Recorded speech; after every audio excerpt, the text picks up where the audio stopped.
Isang piraso ng litrato lang ang kailangan para gumuho ang buong mundo ni Hiraya.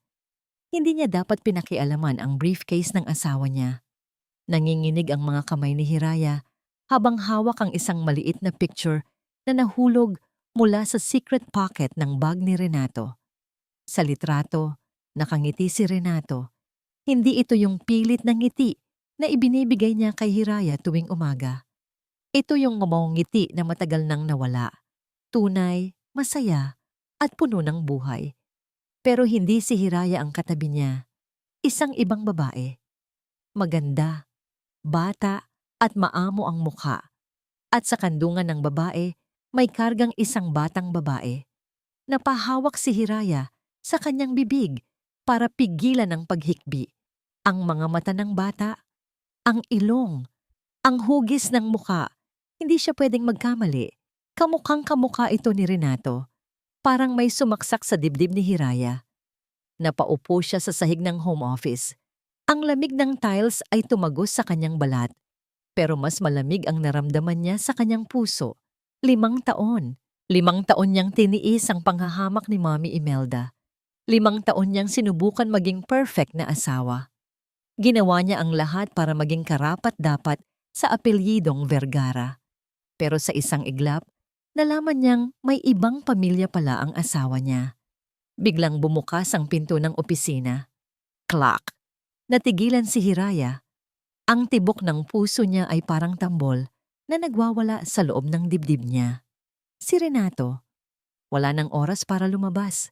Dali-daling gumapang si Hiraya papunta sa likod ng makapal na kurtina sa gilid ng bookshelf. Pasok ni Renato sa kwarto. Mabibigat ang mga hakbang niya. Halatang galit. Rinig na rinig ni Hiraya ang bawat kaluskos. Amoy na amoy niya ang pamilyar na pabango ng asawa. Ang pabangong dati ay nagbibigay sa kanya ng comfort. Pero ngayon ay amoy ng panloloko. May kausap si Renato sa telepono. Naka-loudspeaker ito. Ma naman, hinaan mo ang boses mo. Iritableng sabi ni Renato. Ang boses ni Mommy Imelda ay matinis at punong-puno ng utos. Renato, huwag kang tanga. Kailangan na nating makuha ang pera. Alam mo bang hinahabol na ako ng mga pinagkautangan ko sa kasino? Kapag nalaman ng board members na ginalaw natin ang pondo ng kumpanya, pareho tayong makukulong. Nanlaki ang mga mata ni Hiraya sa likod ng kurtina. Pondo ng kumpanya? Kasino? Alam ko, ma. Ginagawa ko na nga ang paraan, di ba? Sagot ni Renato. Boses na parang batang takot mapagalitan. Tumawa ng mapakla si Imelda. Siguraduhin mo lang, yung trip niyo sa Tagaytay bukas. Yun na ang huling biyahe ni Hiraya. Napatakip ng bibig si Hiraya gamit ang 2 kamay. Ang luha niya ay tuloy-tuloy na sa pagpatak. Naipacheck ko na ang kotse, sabi ni Renato. Medyo nanginginig ang boses pero desidido. Yung preno, bibigay yun sa pababang daan. Good, sagot ni Imelda.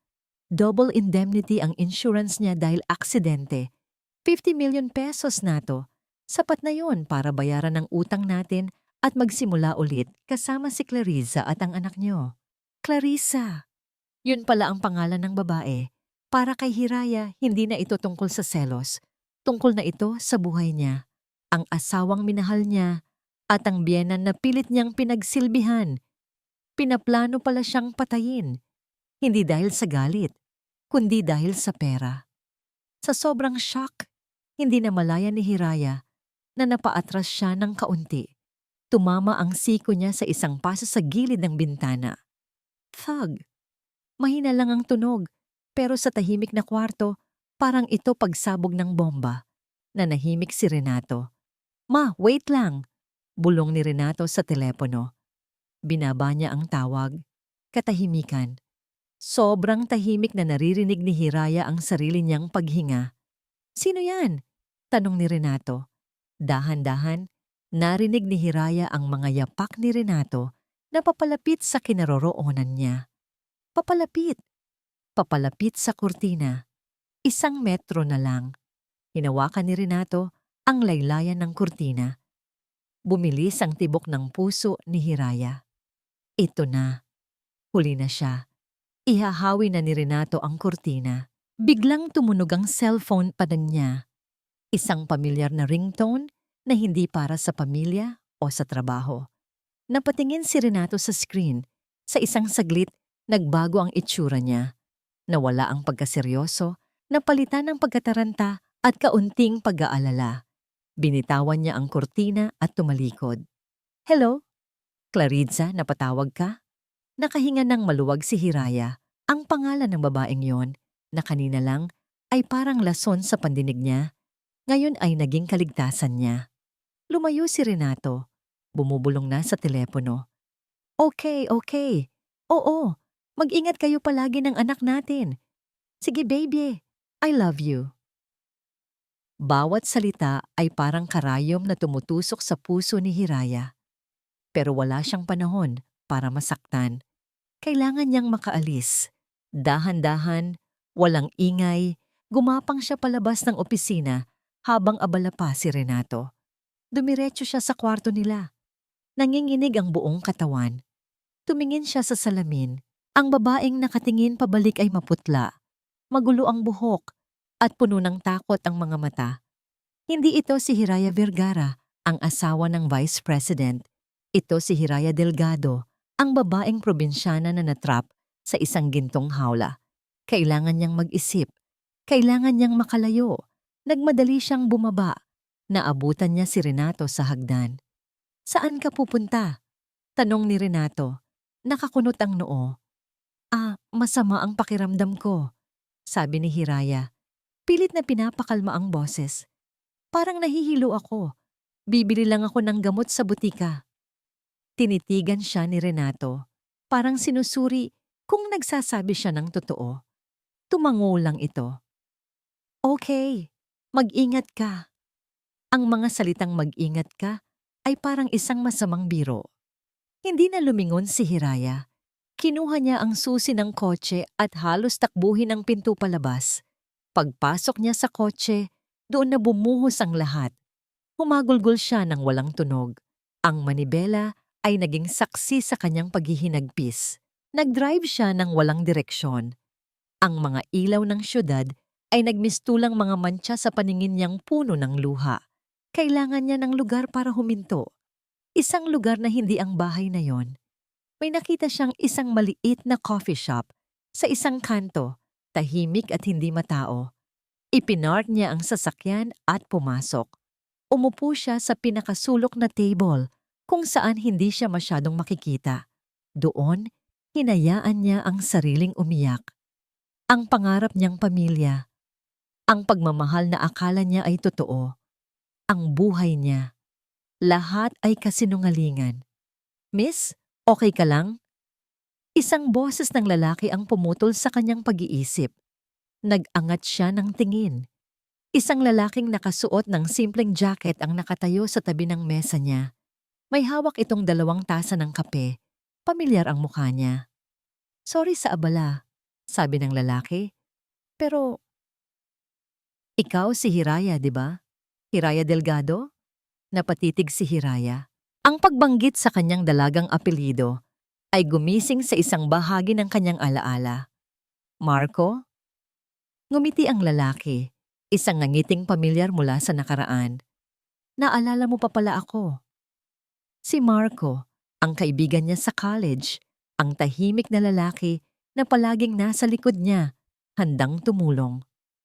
Umupo si Marco sa tapat niya at inabot ang isang tasa ng kape. Mukhang kailangan mo nito. Hindi alam ni Hiraya ang sasabihin. Anong ginagawa mo dito? Tanong niya. May kliyente lang akong sinundan. Private investigator na ako ngayon, sagot ni Marco. Pero mas mahalagang tanong, anong nangyari sa'yo? Bakit ka umiiyak? Paano niya sasabihin? Paano niya ipapaliwanag na ang asawa niya ay may ibang pamilya at planong patayin siya para sa insurance? Magsasalita siya na parang baliw. Umiling lang si Hiraya. Wala to. May problema lang sa pamilya. Hindi na nagpilit si Marco. Tinitigan lang niya si Hiraya ng may pag-aalala. Hiraya, alam kong matagal na tayong hindi nagkikita. mahinang sabi ni Marco. Pero kilala kita, hindi ka iyakin. Kung ano man yung pinagdadaanan mo, mukhang mabigat. Kinuha ni Marco ang wallet niya at inilabas ang isang business card. Inilapag niya ito sa mesa. Hindi kita pipiliting magkwento, sabi niya. Pero kung kailangan mo ng tulong, kahit anong tulong, o kahit kausap lang na hindi ka huhusgahan, tawagan mo ako. Seryoso ako, Hiraya. Nandito lang ako. Ang mga salitang yon ay parang isang salbabida na inihagis sa kanya habang nalulunod siya. Tumango si Hiraya. Pinunasan ang kanyang mga luha. Salamat, Marco. Matapos ang ilang minuto, nagpaalam na si Marco. Naiwan si Hiraya na hawak ang business card, isang maliit na piraso ng pag-asa. Umuwi siya sa bahay na parang mas gumaan ng kaunti ang pakiramdam. Kahit paano, alam niyang meron siyang matatakbuhan. Binuksan niya ang pinto ng mansyon, tahimik. Pumasok siya sa sala. At doon, halos mapatalon siya sa gulat. Nakaupo sa dilim si Mommy Imelda. Isang table lamp lang ang bukas na nagbibigay liwanag sa isang dokumento sa ibabaw ng lamesa. Ngumiti si Imelda. Isang ngiting hindi umabot sa kanyang mga mata. Isang nangiting nagyeyelo. Hiraya Ija, mabutit nakauwi ka na. Sabi nito sa isang boses na malambing pero puno ng panganib. May kailangan ka lang pirmahan. Mabilis lang to. Itinuro ni Imelda ang papel sa mesa, isang insurance form. Kailangan lang i-update ang pirma mo. Para sa life insurance mo. Naramdaman ni Hiraya ang panlalamig ng kanyang mga kamay. Ang papel sa lamesa ay hindi lang basta dokumento, ito ang death warrant niya. Bakit kailangan i-update, Mommy? Tanong ni Hiraya. Pilit na ginagawang normal ang kanyang boses. Tumawa ng mahina si Imelda. Alam mo na, para sigurado. Mahirap na ang panahon ngayon, maraming aksidente. Ang bawat salita ni Imelda ay may dalang kahulugan. Isang babala. Alam ni Hiraya na wala siyang choice. Kung tatanggi siya, lalo lang silang maghihinala. Kinuha niya ang ballpen. Nanginginig ang kamay niya habang nilalagdaan ang pangalan niya. Ang pirma na parang nagbigay pahintulot sa sarili niyang kamatayan. Good girl, sabi ni Imelda. Kinuha ang papel na parang isang tropeo. Sige na, magpahinga ka na. May mahaba pa kayong biyahe ni Nato bukas. Tumalikod si Hiraya at umakyat sa hagdan. Bawat hakbang ay parang may bigat na 1,000 kilo. Pagpasok sa kwarto, wala si Renato. Marahil ay nasa guest room para hindi siya maistorbo. O marahil ay kausap pa rin si Claritza. Umupo si Hiraya sa kama. Hindi siya pwedeng mag-aksaya ng oras. Kinuha niya ang cellphone at ang business card ni Marco. Tinitigan niya ito. Nag-aalangan.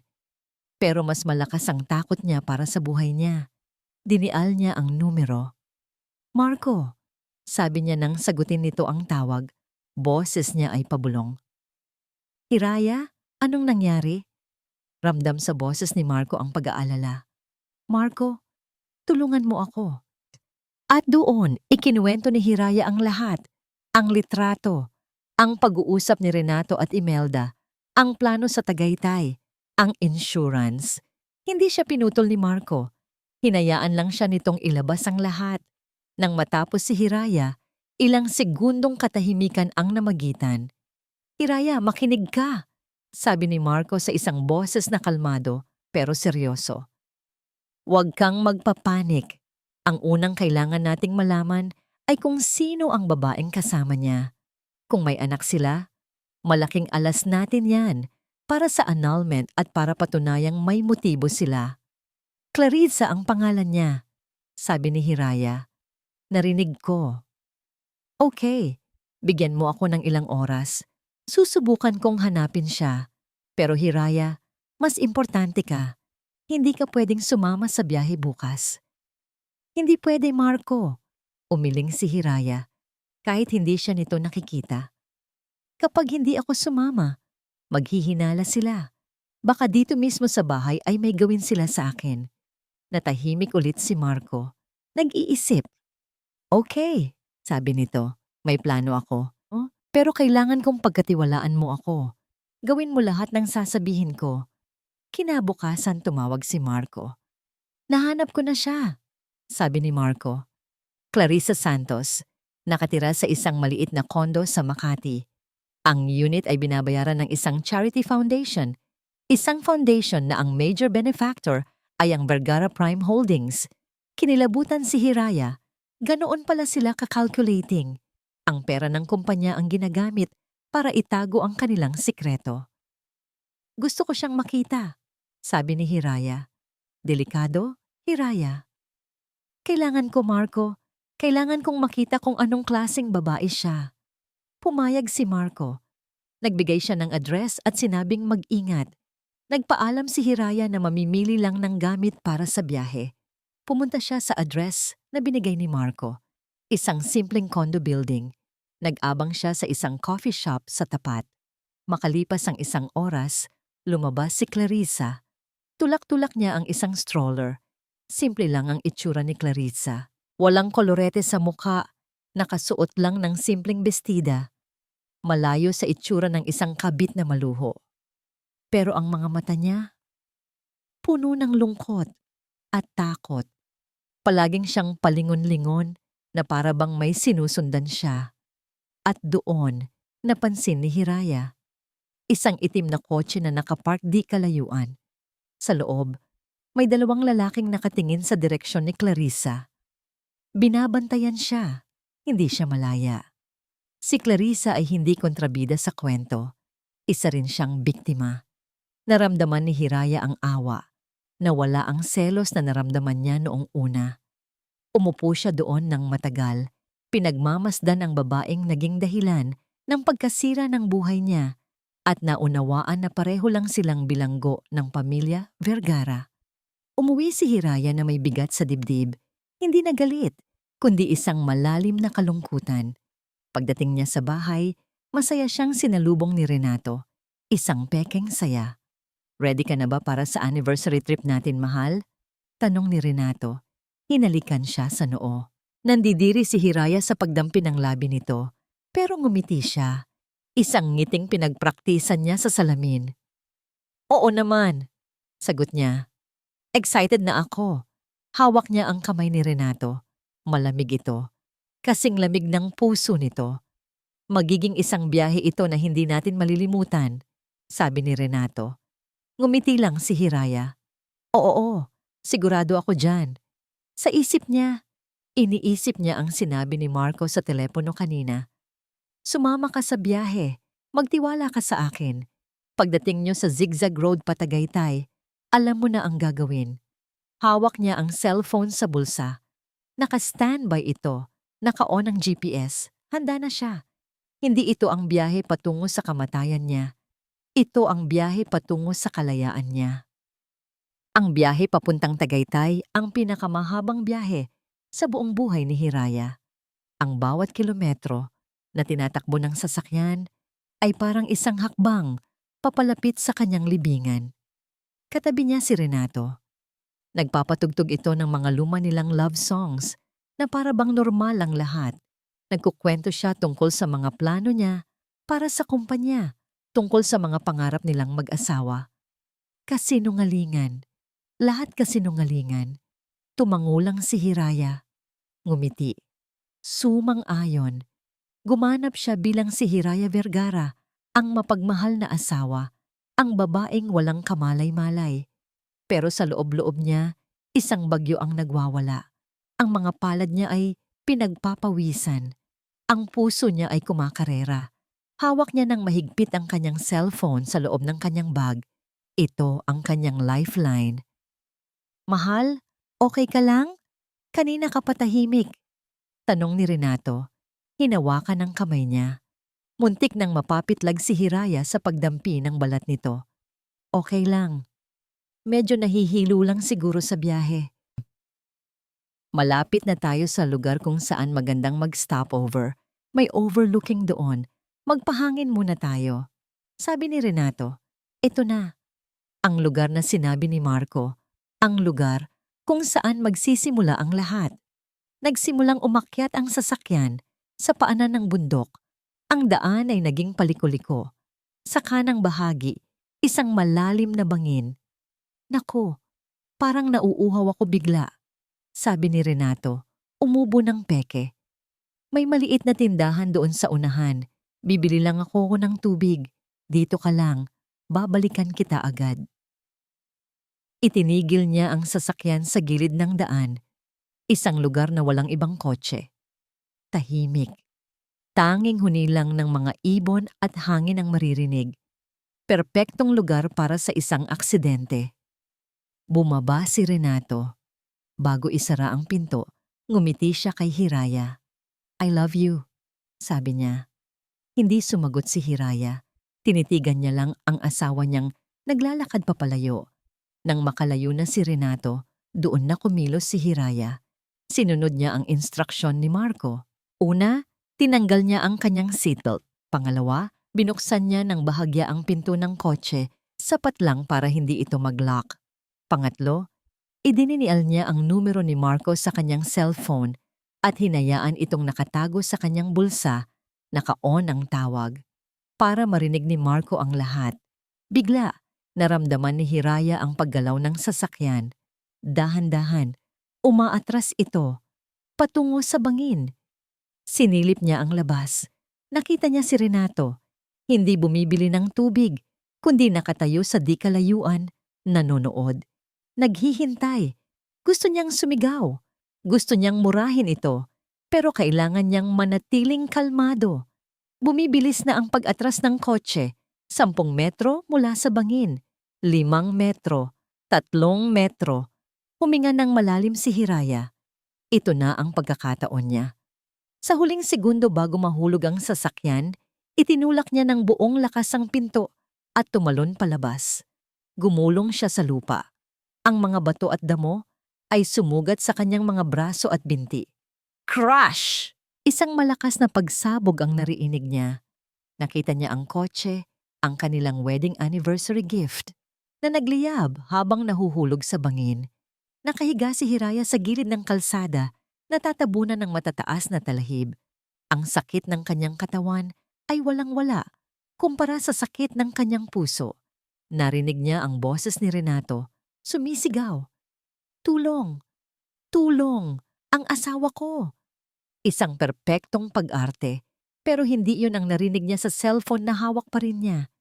Ang boses ni Renato, nakausap si Imelda. Ma, tapos na. Wala na siya, sabi ni Renato. May halong kaba at tuwa sa boses. Aksidente, ma. Walang makakapagsabi na sinadya ito. Narinig ni Hiraya ang tawa ni Imelda sa kabilang linya. Isang tawang demonyo. Magaling anak, umuwi ka na. Oras na para asikasuhin ang insurance. Pinatay ni Renato ang tawag. Nanatiling nakahiga si Hiraya sa damuhan. Dumudugo ang kanyang noo, pero malinaw ang kanyang isip. Tapos na ang pagiging biktima. Mula sa di kalayuan, isang lumang van ang huminto. Bumaba ang isang pamilyar na lalaki, si Marco. Tumakbo ito papalapit sa kanya. May dalang first aid kit. Hiraya, anong nangyari sa'yo? Tanong ni Marco, puno ng pag-aalala. Ngumiti si Hiraya ng mapait. Ang luha ay nagsimulang tumulo mula sa kanyang mga mata, pero hindi ito luha ng kalungkutan.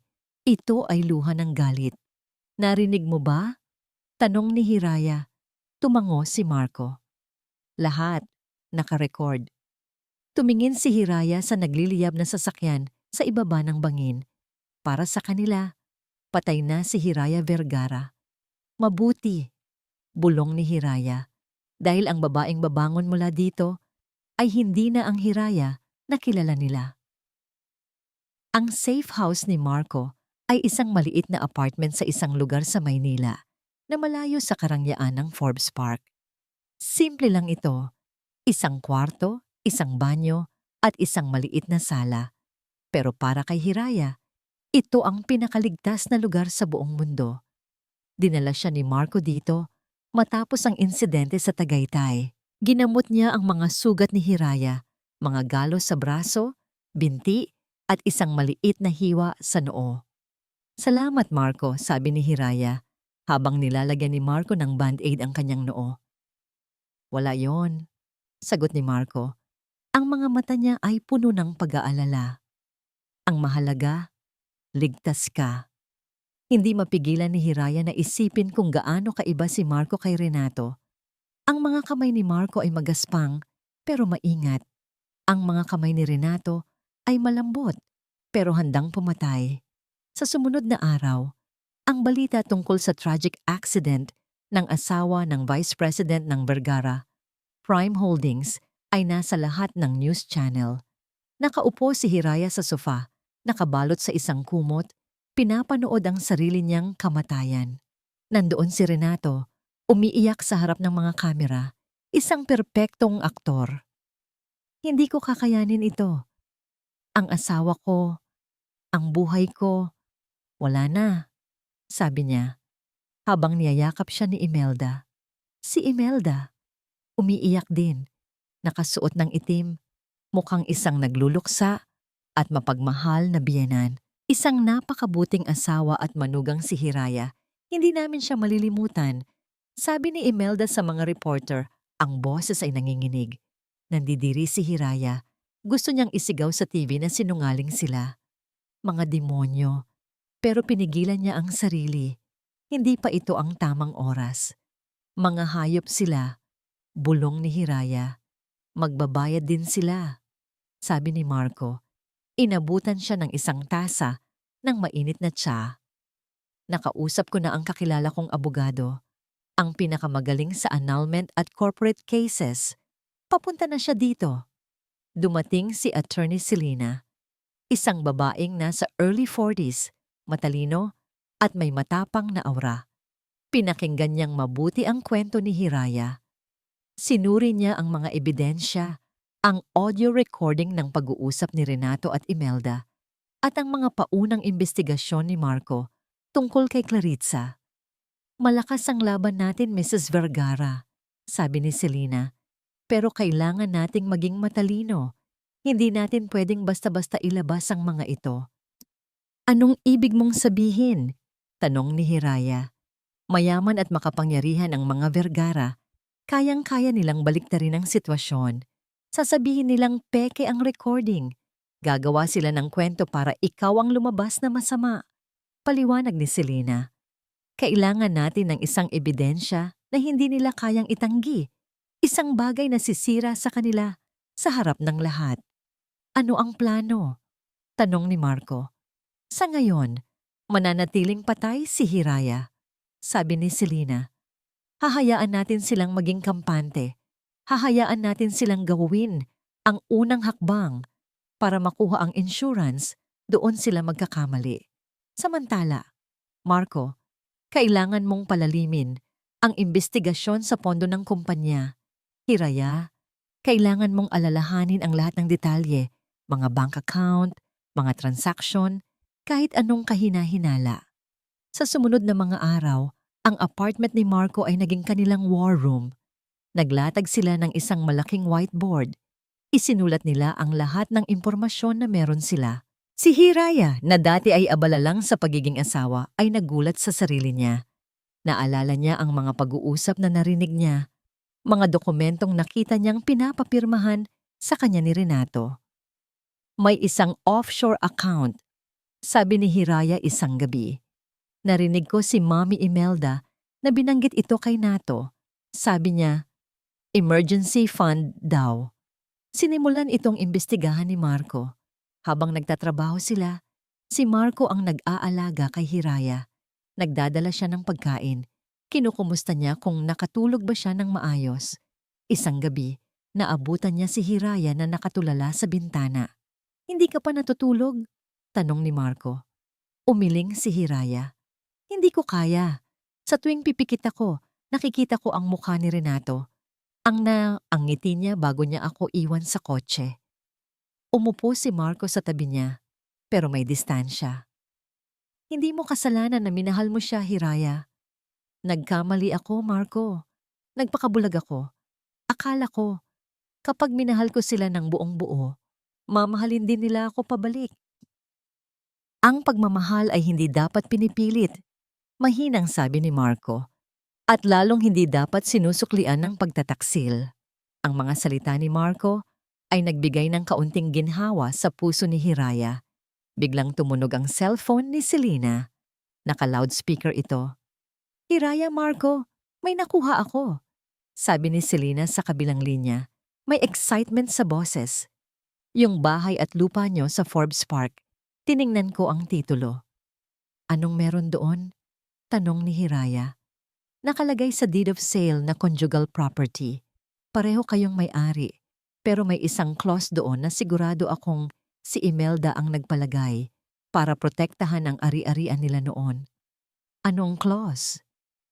Nakasulat doon na kung sakaling ang isa sa inyo ay mapatunayang nagkasala ng marital infidelity o acts detrimental to the marriage, ang buong karapatan sa pagbebenta ng property ay mapupunta sa aggrieved party o sa naapi. Natahimik si Hiraya. At, dagdag ni Selena, dahil patay ka sa mata ng batas ngayon, si Renato ang magmamana ng parte mo. Pero, kung bigla kang mabuhay at mapatunayan mo ang pagkakaroon niya ng ibang pamilya, isang ideya ang nabuo sa isip ni Hiraya. Isang napakagandang ideya, isang plano ng paghihiganti na hindi lang basta paghihiganti. Ito ay pagkuha ng hustisya. Selena, sabi ni Hiraya. Ang boses niya ay biglang naging matatag at puno ng determinasyon. Ilang araw bago ma-release ang insurance money? Siguro 2 o 3 linggo pa. Maraming proseso. Sapat na panahon, sabi ni Hiraya. Tumingin siya kay Marco. Marco, kailangan kong makaharap si Clarissa. Mahirap ang planong makipagkita kay Clarissa. Ayon sa pagmamanman ni Marco, laging may 2 bantay na nakasunod dito saan man ito magpunta. Mga tauhan ni Imelda. Hindi ka pwedeng magpakita sa kanya bilang si Hiraya, sabi ni Marco. Kailangan nating gumawa ng paraan na makausap mo siya ng kayo lang. Ang plano ay simple pero mapanganib. Magpapanggap si Hiraya. Nagsuot siya ng isang simpleng damit, malaking salamin, at isang baseball cap para itago ang kanyang mukha. Nag-iba rin siya ng kulay ng buhok. Ang Hiraya na humarap sa salamin ay hindi na mukhang asawa ng isang milyonaryo. Mukha siyang ordinaryong babae. Ang meeting place? Isang palaruan sa loob ng isang maliit na parke kung saan madalas dalhin ni Clarissa ang kanyang anak. Nag-abang si Hiraya sa isang bench, nagkukunwaring nagbabasa ng libro. Dumating si Clarissa kasama ang anak niya, si Maya. Ang 2 bantay ay nakaupo sa di kalayuan, nagmamasid. Si Maya ay tumakbo papunta sa swing. Si Clarissa naman ay umupo sa isang bench malapit kay Hiraya.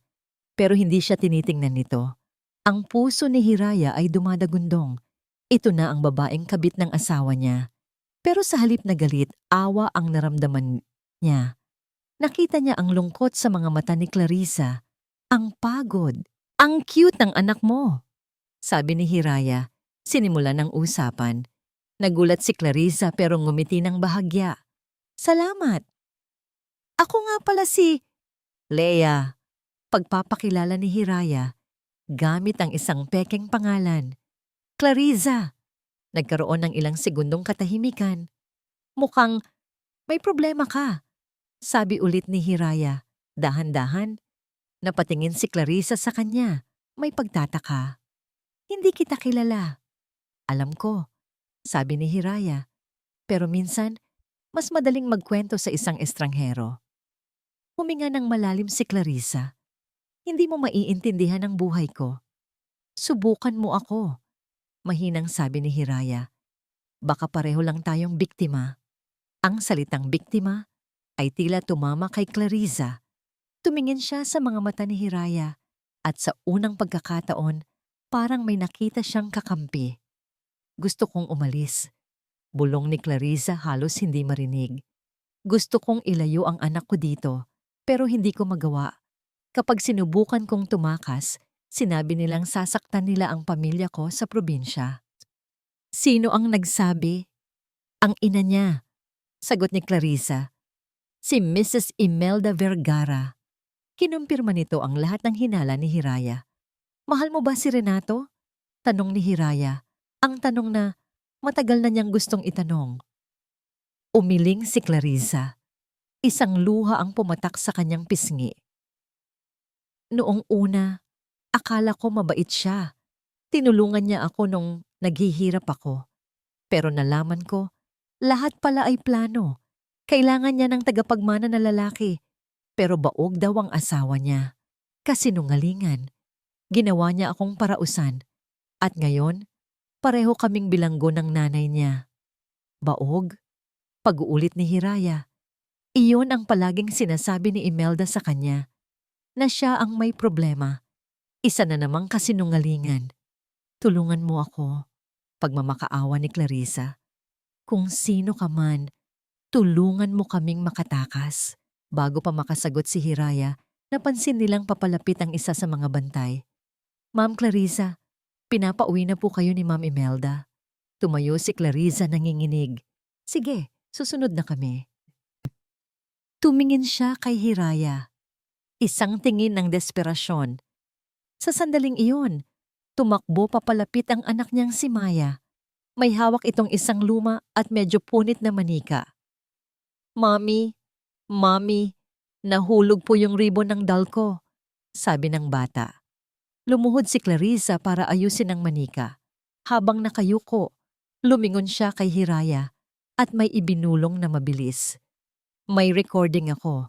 Nirecord ko ang pag-uusap nila tungkol sa insurance at sa pagpatay sa asawa niya. Nanlaki ang mata ni Hiraya. Paano ko makukuha? Bumangon si Clarissa at niyakap ang anak. Maya anak, sabi ni Clarissa. Ibigay mo muna itong manika mo kay tita. Hiramin niya lang sandali. Please? Umiling si Maya. Ayoko po. Favorite ko to. Sige na anak, may secret message yan para kay tita.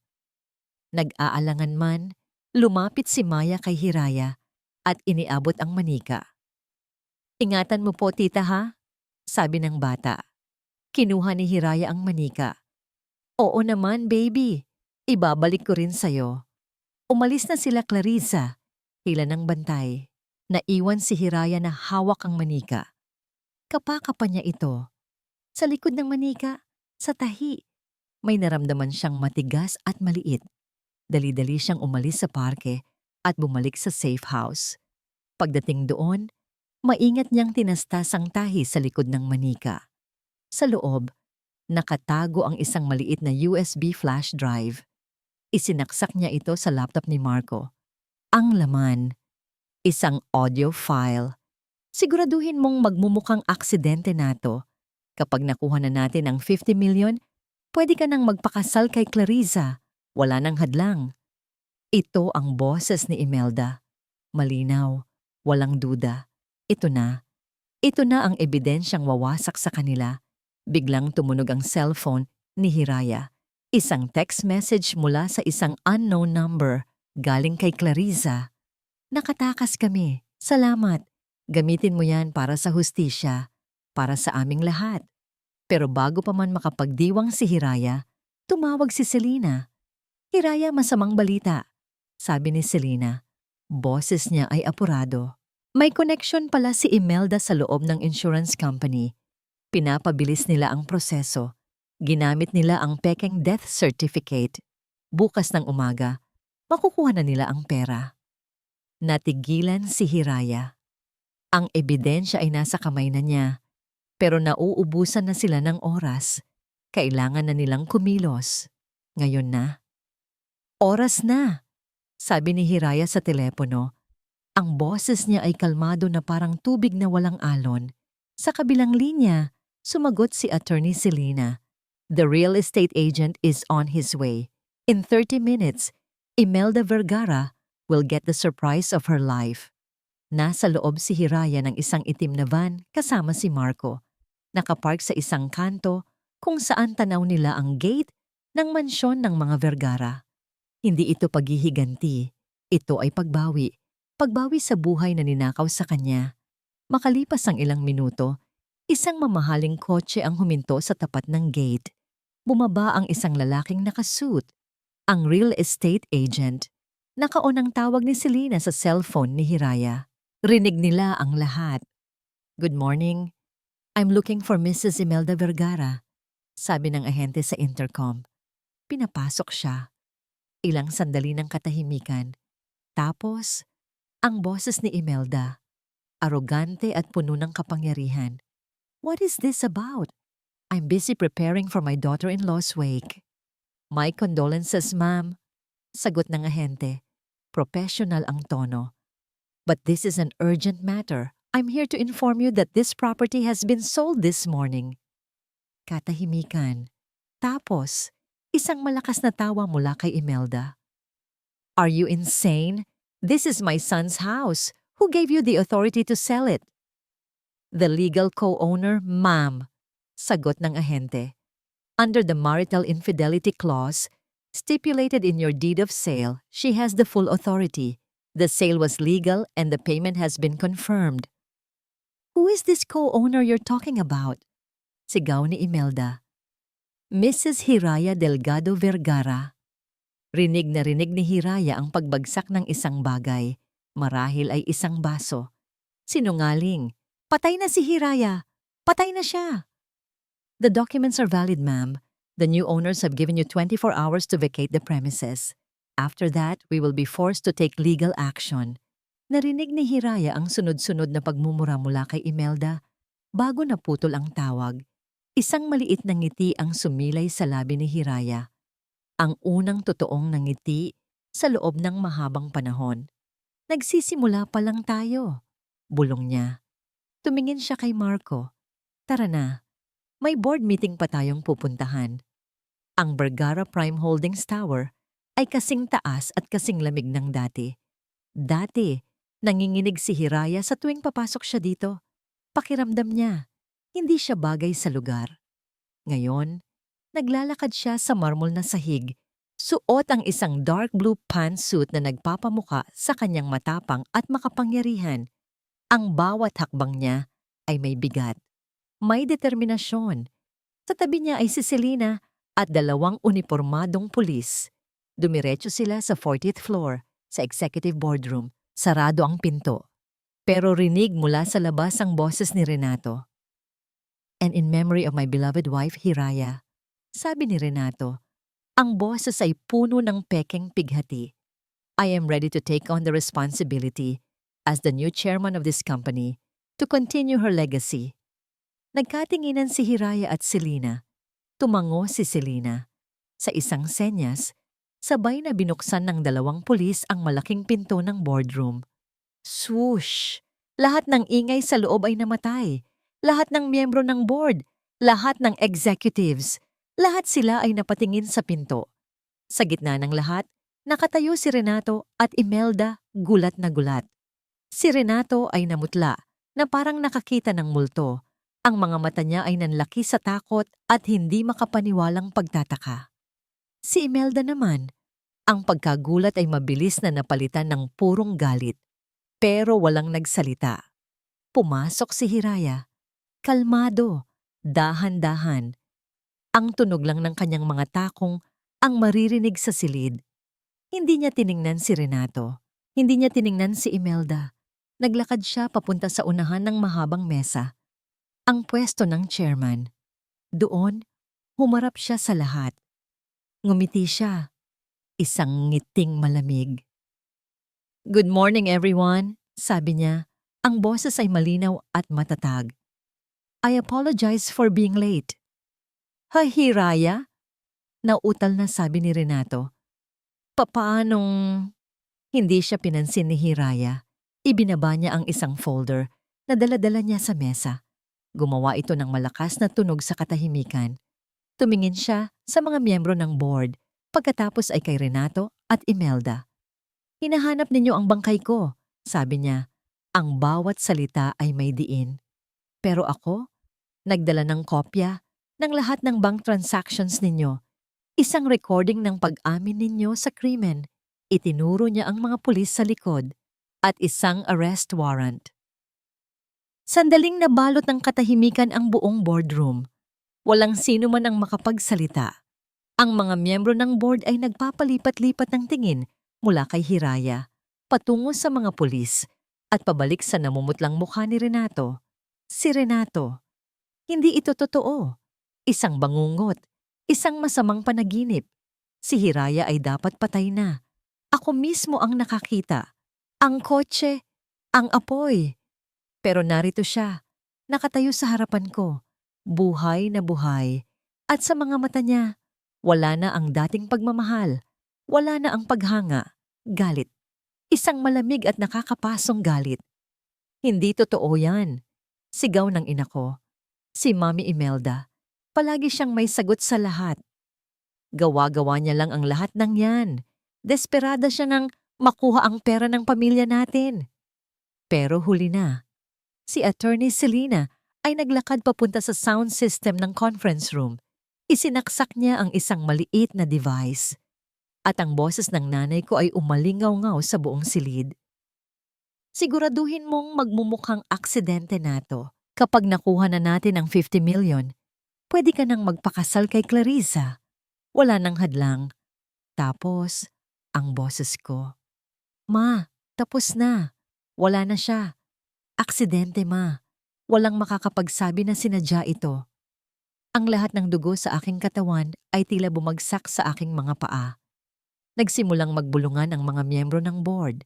Ang mga tingin nila sa akin ay hindi na paghanga, kundi pagkasuklam. Sinungaling, sigaw ni Mami. Sinusubukan pa ring lumaban.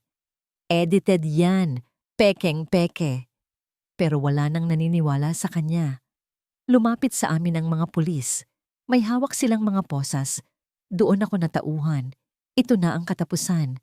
Nawala ang lahat ng tapang ko. Ang yaman. Ang kapangyarihan. Tumingin ako kay Hiraya. Ang babaeng minsan kong tinawag na mahal. Ang babaeng handa kong ipapatay para sa pera. Ginawa ko ang huling bagay na kaya kong gawin. Ang bagay na palagi kong ginagawa kapag wala na akong takas. Lumuhod ako. Hiraya, mahal, patawarin mo ako. Humagulgol ako. Niyakap ko ang mga binti niya. Si Mami. Si Mami ang nagplano ng lahat. Pinilit niya lang ako. Maniwala ka, mahal pa rin kita. Inaasahan kong makikita ko ang awa sa mga mata niya. Pero wala. Tumingin ako sa lalaking nakaluhod sa paanan ko. Ang dating makisig na Renato Vergara, ngayon ay isang kahabag-habag na nilalang, umiiyak at nagmamakaawa. Walang awa. Walang galit. Wala na akong naramdaman para sa kanya. Ang asawang minahal ko ay namatay na sa Tagaytay. Sabi ko, ang boses ko ay walang emosyon. Ikaw, hindi kita kilala. Dahan-dahan kong inalis ang pagkakayakap niya sa aking binti. Sa gilid nakita kong nagwawala si Imelda habang sinusubukang posasan ng pulis. Hayop ka, Hiraya. Ahas ka. Pinalaki kita. Tinanggap sa pamilya ko. Tapos ito ang igaganti mo? Sigaw niya. Ang mukha ay puno ng puot. Hindi niyo ako tinanggap. Sagot ko. Tinitingnan siya ng diretso sa mata. Ginamit niyo ako. At ngayon, tapos na ang laro. Pinoposasan na rin si Renato. Hindi na siya lumalaban. Umiiyak lang siya na parang bata. Habang inilalabas sila ng mga pulis mula sa boardroom, ang lahat ng kamera ng media na nag-aabang sa labas ay nagsimulang mag-flash. Ang balita ng pagbabalik ni Hiraya Vergara at ang pag-aresto sa mag-inang Vergara ay kumalat na parang apoy. Hinarap ni Attorney Selena ang board. The board has decided to freeze all assets of the Vergara family pending investigation. An emergency meeting will be held tomorrow to appoint a new chairman. Lumabas ako ng boardroom. Ang mga empleyado sa labas ay nakatingin sa akin. May takot, paghanga, at pagtataka. Hindi ko sila pinansin. Naglakad ako ng diretsyo. Sa dulo ng hallway, sa tabi ng elevator, naghihintay siya. Si Marco. Hindi siya ngumiti. Seryoso lang siyang nakatingin sa akin. Tapos na, sabi ko. Alam ko, sagot niya. Okay ka lang? Tanong niya. Sa tanong na yon, Lahat ng lakas na pinakita ko sa loob ng boardroom ay biglang gumuho. Naramdaman ko ang pag-init ng aking mga mata. Isang butil ng luha ang pumatak. Hindi ako sumagot. Tumango lang ako. Dahil sa unang pagkakataon, pagkatapos ng mahabang panahon, alam kong magiging okay ako. Mabilis ang naging takbo ng hustisya. Dahil sa bigat ng ebidensya, ang audio recording, ang mga bank record ng pagnanakaw sa kumpanya, at ang testimonya ni Claritza na nasa ilalim ng Witness Protection Program, naging madali ang kaso. Si Renato at Imelda Vergara ay parehong napatunayang guilty sa mga kasong attempted murder, syndicated estafa, at insurance fraud. Hinatulan sila ng habambuhay na pagkakakulong. Sa araw ng promulgation, dumalo si Hiraya. Nakita niya sila sa huling pagkakataon. Si Renato, payat at mukhang mas matanda ng 10 taon. Si Imelda, wala na ang dating arogansya, napalitan ng isang mapait na pagtanggap sa kanyang kapalaran. Nagtagpo ang mga mata nila ni Renato. Sa mga mata nito, wala nang galit. Pagsisisi na lang. Pero huli na ang lahat. Paglabas ni Hiraya ng korte, pinagkaguluhan siya ng media. Mrs. Vergara, anong mensahe niyo sa lahat ng mga babaeng nakakaranas ng parehong sitwasyon? Tanong ng isang reporter.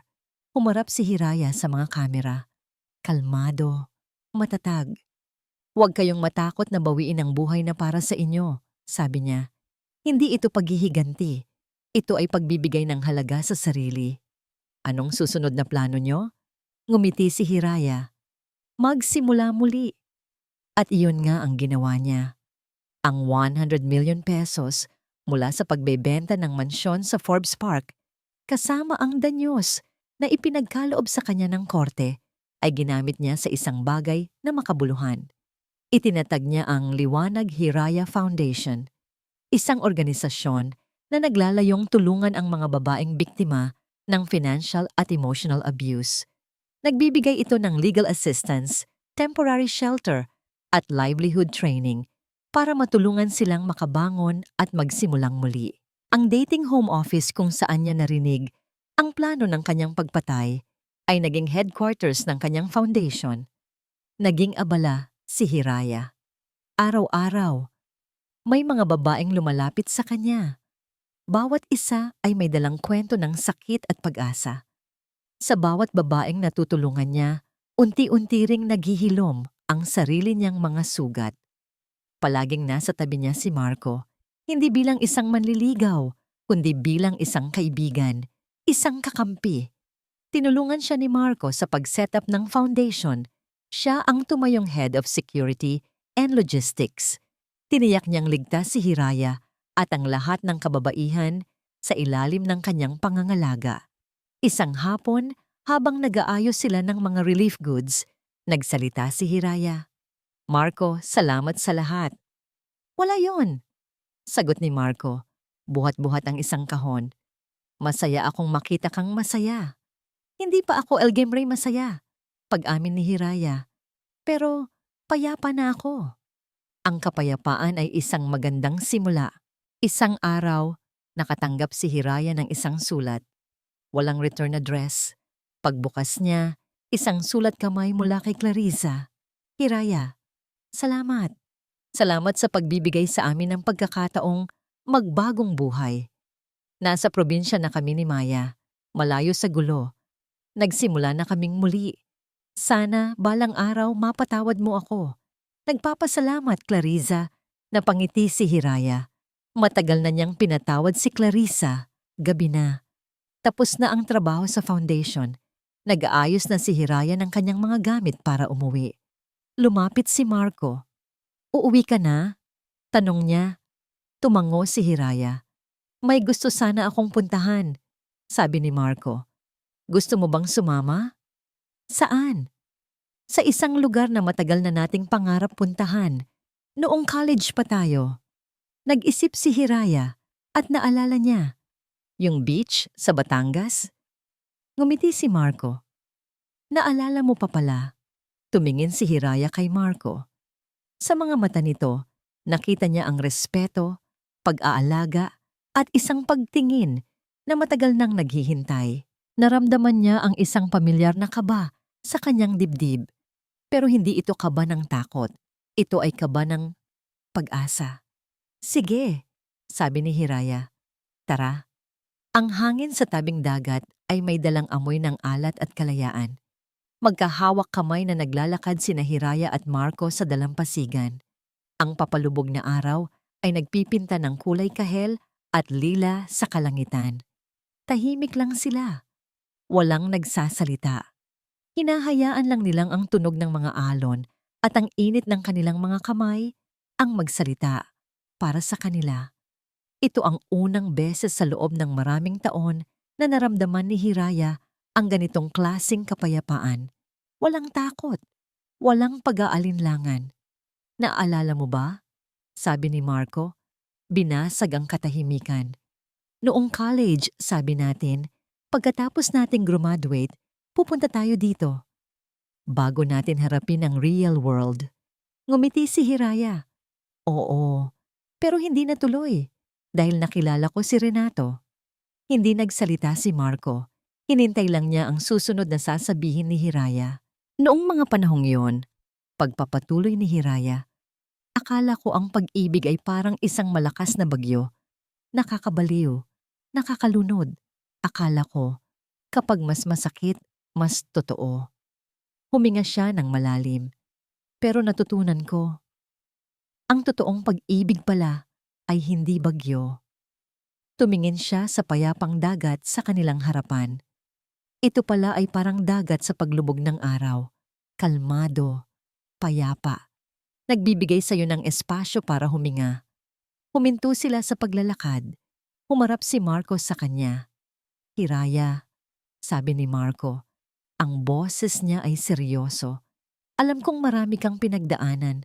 Alam kong sariwa pa ang lahat ng sugat. Pero gusto kong malaman mo. Hinawakan niya ang dalawang kamay ni Hiraya. Mahal kita. Noon pa man. Pero hindi ako nang agaw. Dahil ang mahalaga sa akin ay ang kaligayahan mo. At ngayon, kung hahayaan mo ako, gusto kong maging bahagi ng bagong simula mo. Hindi bilang tagapagligtas, kundi bilang kasama. Tumingin si Hiraya sa mga mata ni Marco. Nakita niya doon ang sincerity, ang respeto, at ang isang pagmamahal na matiyagang naghintay. Marco, hindi mo kailangang sumagot ngayon, mabilis na sabi ni Marco. Kahit gaano katagal, maghihintay ako hanggang sa maging handa ka ng magmahal muli. Hanggang sa matutunan mo ulit na pagkatiwalaan, hindi lang ang ibang tao, kundi ang sarili mo. Sa halip na sumagot, ginawa ni Hiraya ang isang bagay na hindi niya inaasahan. Dahan-dahan, itinaas niya ang kanyang kamay at hinaplos ang pisngi ni Marco. Isang ngingiti ang sumilay sa kanyang labi. Isang ngiti na totoo, walang halong sakit, at puno ng pag-asa. Sinong nagsabing hindi pa ako handa? Bulong niya.